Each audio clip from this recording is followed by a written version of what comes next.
guys are happy and healthy and doing well. So yesterday, mommy came to my house for groceries, and today I'm at mommy's house for groceries. When she came to my house, she was like, the squash is getting big. I don't know how big you want it to get. And so I'm over here to get the squash and see what else. Hi, I'm recording, brother. Good morning. Good morning. I'm here to see what else is here to harvest. So come along with me. We'll start with the squash since that was what we came to.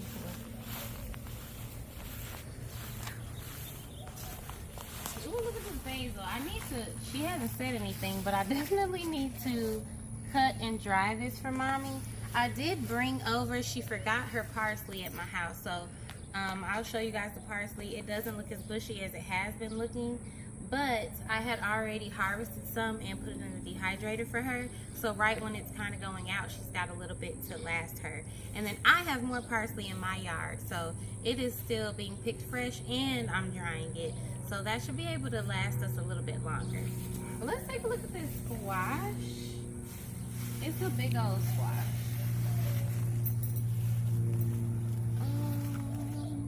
I don't know if you can see it from your angle. Maybe I'll just get it and pull it out. And you'll see it when I get it out. How am I going to get it out?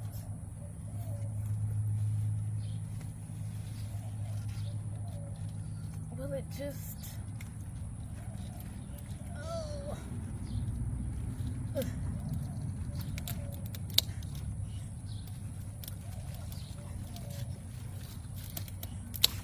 Whoa.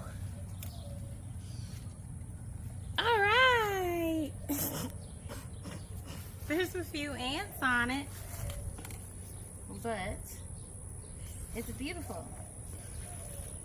And I think I might, should I get this other one or let it get bigger? I think I'm gonna get the other one.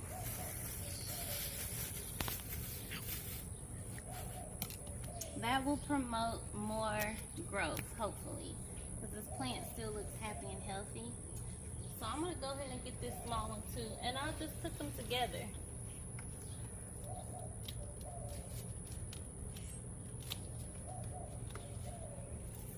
I'm not totally sure what the ideal size for these is, so we're going to learn that together. Alright, so let's see if we have any beans.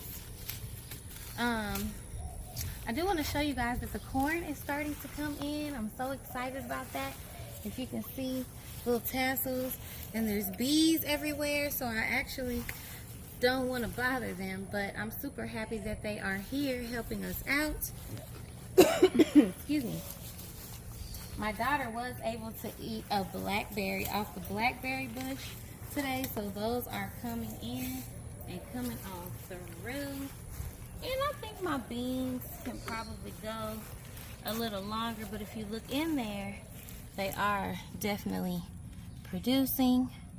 So I'm super happy about that. I have harvested from these before. Tomorrow I'm coming to do maintenance, even just guiding these cucumbers. As you can see, they're starting to get bigger and better. So I think for today we're gonna just take the squash. And I made a plan with mommy for the work that we're gonna do tomorrow. I have a few things to do in my garden as well, so I'll take you guys along with me for that. But thank you guys so much for watching. I'll see you later. Peace. I'm not sure why I thought I was done harvesting. I forgot about some tomatoes that mommy just showed me that are like in the back of the bed that I'm gonna get, and they're yellow tomatoes, so I'm excited to try those. I am gonna take those home with me. You guys know I'm slightly anal, so I want my walkway to be cleared again, and so in order to keep it cleared, we are gonna have to trim these sweet potatoes once again. I will probably have sweet potato leaves to add to our eggs or soups or salads for the foreseeable future, to be honest with y'all, because every time I come over here, they are in need of just a little bit of pruning. I am happy that this pepper is still surviving over here though. So I am grateful. I cannot complain. And I'm not pruning it too much. I'm just like, oh, some little something to add to the salad. And let me get in here safely because I do want to prune some of this basil. And look, I have to get in here and look for tomatoes that are on the ground, like this one. I'm gonna go ahead and get it right now while it's got a little bit of color, because if I leave it there, something's gonna eat it. It's just there for the taking. That is the reason why most people, you'll see them growing tomatoes up on trellises and stuff, because it can just turn really wild really quickly. But what I can appreciate about it is it's abundant. You know, I can't complain about that. So I just get in and I'm going to try to prune, and I'm going to bring you guys with me tomorrow to see how I can try to clean this up. This plant looks like it's almost done, or it's done. But I want to kind of let some of these tomatoes ripen more. So I'm going to go back there and get those two. But I got this, and let me grab some basil. So my basil's trying to go to seed. And at my house, my little girl, my youngest, she likes to pick basil flowers. So she keeps my basil from going to seed. But over here, I have to do that. So if you take your flowers off, then that gives you a little bit more time, and the more you cut your basil, the more it bushes out. So I'm going to take and dry just the top half of this basil.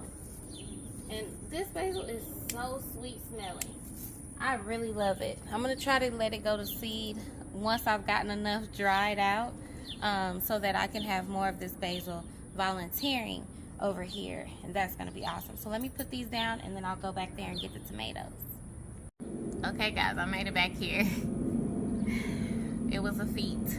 That is a reminder for us to make sure that we are building our beds and we're planting things where it's going to be convenient for us to harvest them. And I actually planted this tomato, and I thought it would be. I didn't think about it stretching out so far to the back. But I could have added a trellis here, or like kind of circled around maybe some chicken wire to keep it in the area that I wanted it to go, and maybe have it going up more rather than back. So that's just something to think about, but I ain't mad at it. I'm gonna get these 2 tomatoes, and where there's a will, there's a way. So it's all about just improving, you know, your design, improving. Oh no, oh no, look at this. Somebody been eating it. There's an ant on there right now. I'm gonna let them have that one. That's another thing about, there's one here just rotting on the wood. So that's another thing about the maintenance of your garden and being able to get in here and really see what's going on, getting to harvest your fruit when it's ready for you. But this one looks good, so we'll take this one. Peace. Okay, family, one last thing, 2 last things that I'm gonna harvest. I'm at my house now. I want to get some of my chamomile so I can keep on drying it. There's some down in here too, so I'm gonna grab that, and I am going to grab some yarrow. Sorry, I was blocking the light. I'm gonna get flowers and stems and leaves, the live flowers, not all of them, of course. I'll show you at the end what all I got. And then I'm actually going to wait a day or 2 and start taking off these dry ones as well. I would get those first because I know they look ready, but it's been very rainy and wet, so I want to try to give them a chance to dry out. And you can see there's a lot, and I'm sure I'll have volunteer yarrow everywhere. It spreads through the roots anyway, so and then probably tomorrow I'll be coming over here to get some of this echinacea. I like to dry the petals and the leaves, and we use it for tea. And this year I am going to start making tinctures as well. So when I start that, I will share that with you guys As you can see, the comfrey is all over everything, so I'm gonna harvest some of this for the garden to chop and drop, and I'm gonna harvest some of them to let it dry out and make comfrey oil for skin cream. I think that's all for now, besides this other comfrey we'll be harvesting just to put out in the garden. But I'm going to share that with you guys in the next video, because that's going to be a part of the garden maintenance that needs to be done. So thank you guys so much for watching. I hope you guys are harvesting in your gardens as well, and I hope you're doing well and you are happy and healthy. Love you guys. Mwah. Peace. So I actually changed my mind about harvesting my chamomile and yarrow today and decided to go ahead and get some parsley because it should have a closer drying time to the basil that I'm going to put in the dehydrator. And then tomorrow I will do chamomile and yarrow or chamomile and echinacea. So anyways, let's get this beautiful bunch of parsley, and I'll see you guys in the next video. Peace.